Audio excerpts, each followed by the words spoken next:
Hi, I hope you are all doing well today. I am going to be sharing another tool for empaths and highly sensitive people today that has to do with grounding. So there is a lot of talk in our community about the need for grounding, and it's very well founded. I talked a little bit before about the energy fields of empaths and highly sensitive people, and what happens is that I was sharing how it's kind of like a tornado, how our energy gets really full and big up top, and it gets really constricted around our root chakra, around our base. And so the need for grounding comes from that. It's because our energy tends to shoot upwards. So when a lot of people talk about it, they talk about using grounding cords and dropping the grounding cords into the center of the earth and allowing the grounding cord to anchor you.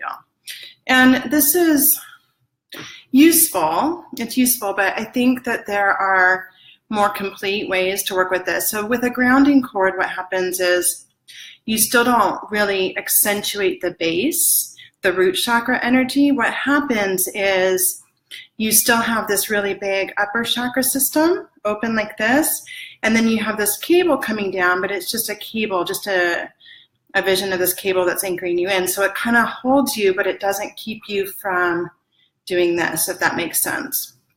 So what I found is another way to kind of envision this, and a lot of people do use the visualization or meditations, imagining yourself like a tree, and that's a really helpful meditation to use. What I've noticed in this type of energy dynamic is that the top energy body of most empaths and many highly sensitive people is kind of like an oak tree. It's very, very open. It's very wide.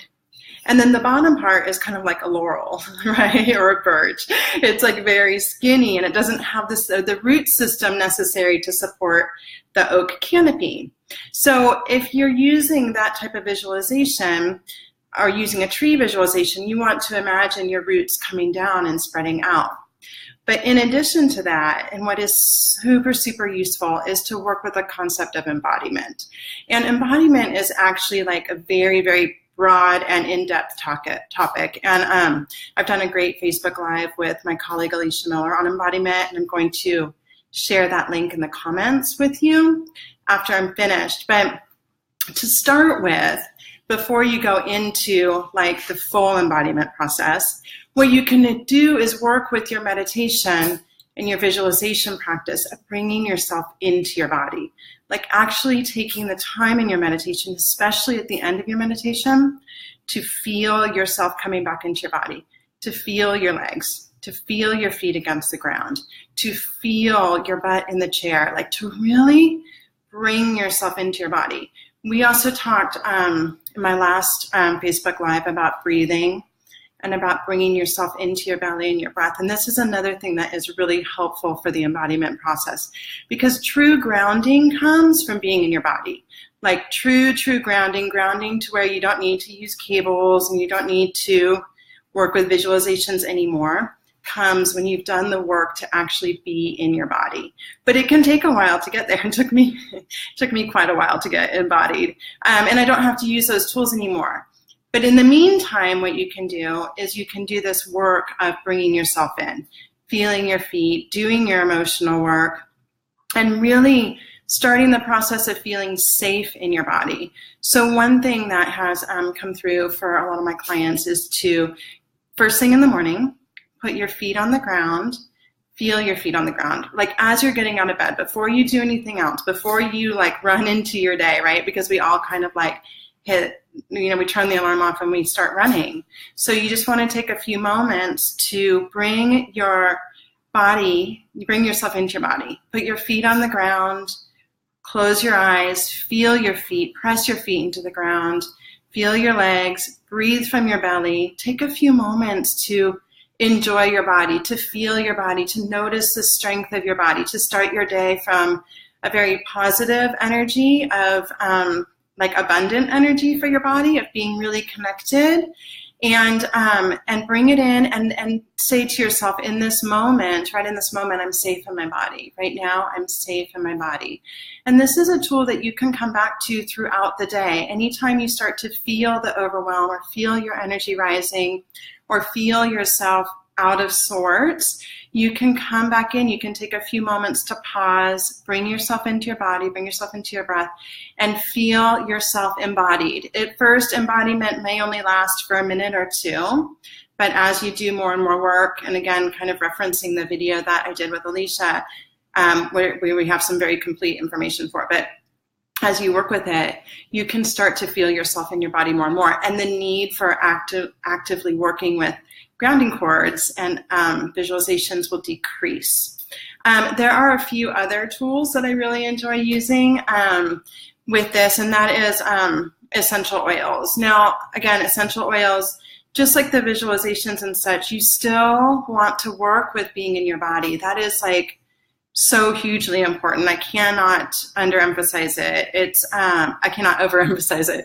That it's really the answer to so many things, especially for empaths and people who've experienced trauma who have difficulty staying in their body. But essential oils are a great tool that can support you. And I have some that I love. I use vetiver a lot, which is like a real foresty, like deep tree, like almost like you're in a forest smelling like the wet earth in there. It's really amazing. And you can put a little bit of that on the bottoms of your feet. You can smell it, and you can use it with that meditation, with that visualization of I'm in my body, with that actual process of going into your body. I'm in my body. I'm in my body.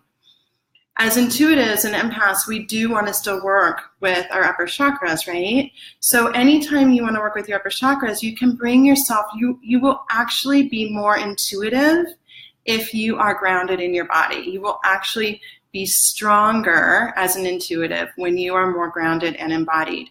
So there are a couple oils that I really love to use for that, and that cover both. They're both blends from Young Living, and one is called Believe, and one is called Sacred Mountain. And the reason that I love them is because they have a lot of tree oils in them, firs and cypresses and spruces, and so you get that real foresty smell, but they also open up your crown chakra, which is great. It brings a lot of balance in. But just remember that as you're working with your intuition and as you're going up, because I made the mistake. When I first started working with my intuition, I was all up here. And I was so ungrounded, and I was clumsy, and I was spacey. I'm still a little spacey, but I was really spacey back then. And I was disorganized, and I was having a hard time earning money, and I was having a hard time being involved and present in my life. And it was this embodiment work that really shifted things for me. It was the big shift for me. And it started with bringing myself into my body. It started with working with my root chakra. It started with working with my feet chakras. It started with this process of really being present to myself and being able to be with myself. I used the grounding cords, I used the visualizations, and I added in this deep embodiment work. And that was when the real shift occurred for me. So I want to see if anybody has any questions about anything that I just covered. If you do, feel free to put them in the comment section. And I'll just hang out for a moment and see if anybody does. And you can ask about the oils as well, or about the visualization, or anything that I just shared with you. I will say this, that, since I did the embodiment work, everything in my life has shifted, everything. My business has gotten stronger. My relationships have gotten stronger. My relationship to myself has gotten stronger. I understand myself more fully. And I'm able to do more intuitive work. I wasn't able to do, I could do about a quarter of the amount of work that I'm able to do now before, because my energy was so unstable and because I was so depleted. So Catherine is asking what essential oils I use. I use Young Living. I love Young Living. For sensitive people especially, Young Living is 100% therapeutic grade. There are a few brands out there that are. I love Young Living Seed to Seal. I trust it I can smell the difference. Just be careful if you're buying essential oils in the supermarket, because a lot of times they are cut with chemicals and they're not required by the FDA to label them. But if you start to pay attention, you'll start to notice. And also, they're not always what you are getting. So, all right, does anyone else have any questions? All right, and if you think of something later, feel free to put a question in the comment section, and I will check them and answer to you. And I really appreciate you being here, and thank you so much. Have a great day.